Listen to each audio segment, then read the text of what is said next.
योजनार द्वितीय किस्ती मार्च 8 रे प्रदान करा टंका कोटिए महिला अकाउंट को जीव सुभद्रा टंका।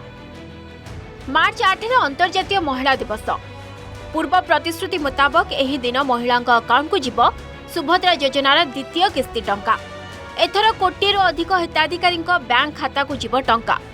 ब्रह्मपुर एक स्वतंत्र कार्यक्रम में एहार शुभारंभ करा नै सूचना दैछंती उपमुख्यमंत्री प्रभाती परिडा।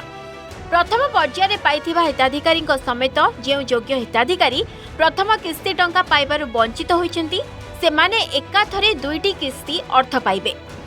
आमे कहिथिलु सुभद्रा रे आमे कोटिए छुईबु बहुत जल्दी आम विभाग सचिवंक प्रत्यक्ष तत्वावधान रे चालुथिबा सुभद्रा टीम कोटिए महिला पाखे पहुंचेबारे सक्षम हेबे।